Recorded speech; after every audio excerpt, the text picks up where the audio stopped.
Baik, terima kasih pimpinan. Yang terhormat pimpinan dan rekan-rekan anggota Komisi 11. Yang terhormat Pak Purbaya, Menteri Keuangan beserta seluruh jajarannya. Dan Pak Rahmat Pambudi, Menteri BPN, Kepala Bappenas beserta seluruh jajarannya.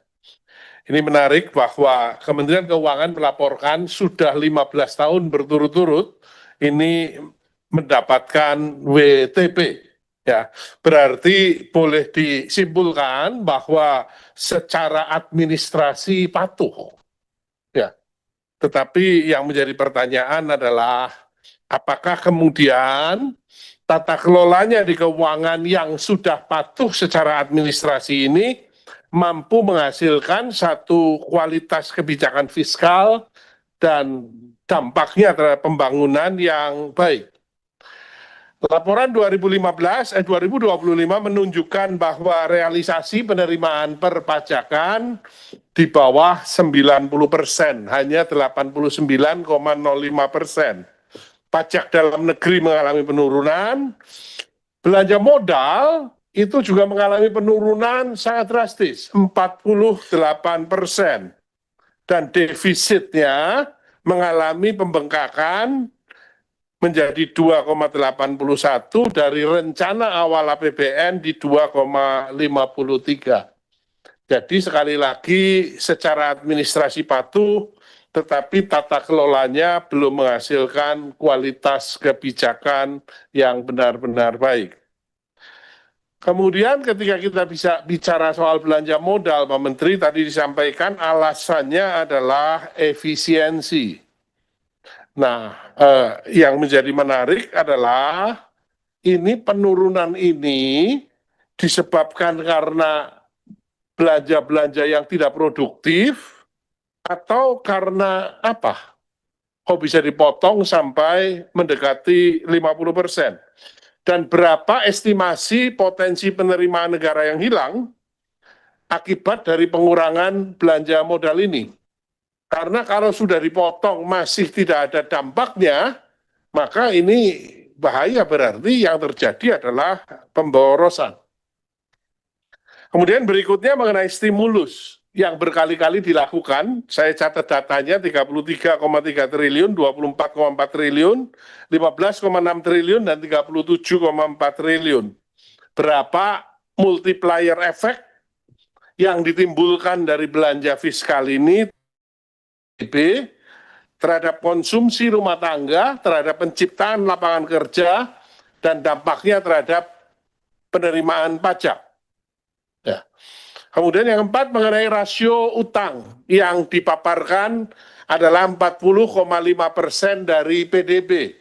Betul kalau hanya dilihat dari total utang terhadap PDB, ini angkanya masih bagus dan sangat sehat dibandingkan dengan banyak negara lain.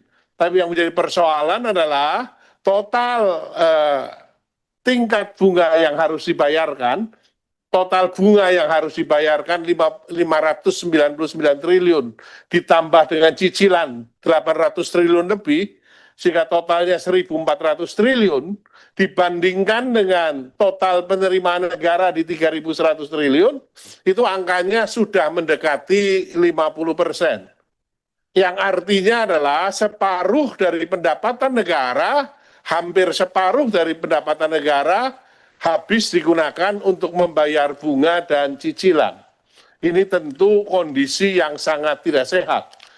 Banyak orang mengatakan bahwa Jepang memiliki utang terhadap GDP-nya 200%, tetapi debt service ratio-nya hanya ada pada kisaran 6 dan 7%. Sehingga ini menjadi PR, Pak Menteri, untuk kedepannya. Belum juga dijelaskan bagaimana interest burden-nya ke depan, kemudian refinancing risk-nya, serta average debt maturity-nya untuk ke depan nanti seperti apa. Dan terakhir yang saya soroti dari Kementerian Keuangan adalah masalah SAL.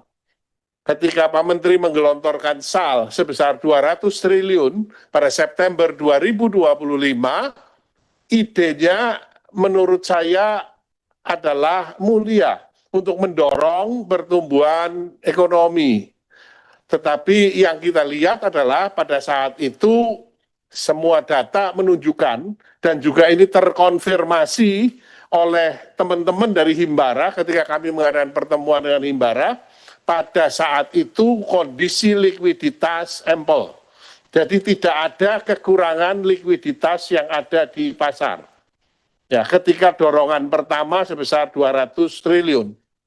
Kemudian setelah didorong 200 triliun, ditarik lagi, didorong lagi, ditarik lagi, dan didorong lagi, dan rencana di bulan Juni kemarin ada rencana kemudian akan ditarik secara sekonyong-konyong dengan batas waktu hanya 1 bulan, dan dilakukan serentak di semua bank Himbara, tentu ini akan menimbulkan kekeringan.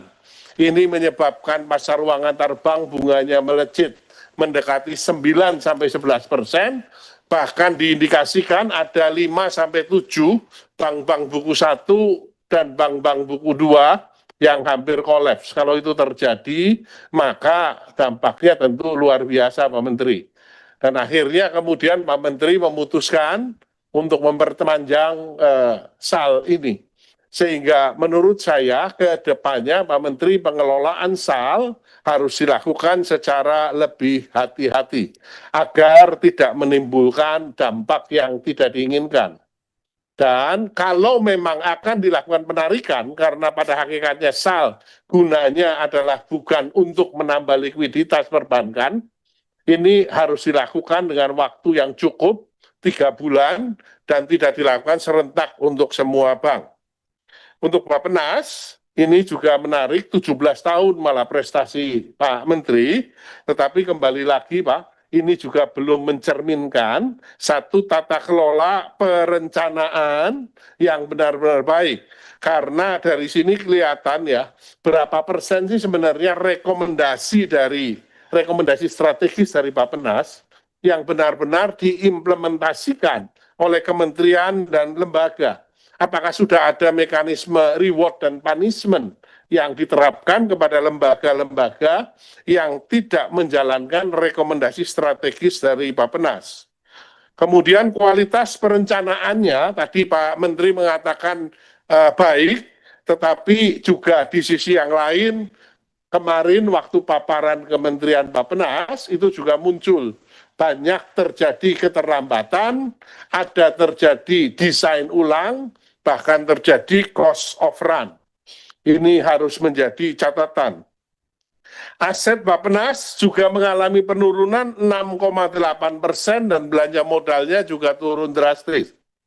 Tadi berkali-kali saya katakan Pak Menteri, pagu anggaran kementerian yang sangat strategis, kementerian yang seharusnya menjabarkan visi dan misi Presiden, sebesar 2,1 triliun dipotong oleh Kementerian Keuangan sebesar 600 miliar dan Menteri Bappenas tidak bisa apa-apa. Nerima anggarannya tinggal 1,5 triliun dan mengatakan bahwa kami berhasil mengelola anggaran dengan baik dengan penyerapan 98%. Ini agak aneh, Pak Menteri. Ada yang salah berarti kalau waktu itu sama Pak Purba yang nggak dipotong itu terjadi pemborosan artinya. Ini harus menjadi satu catatan. Kalau memang kebutuhannya 2,1 ya berjuang untuk benar-benar tidak ada blokir.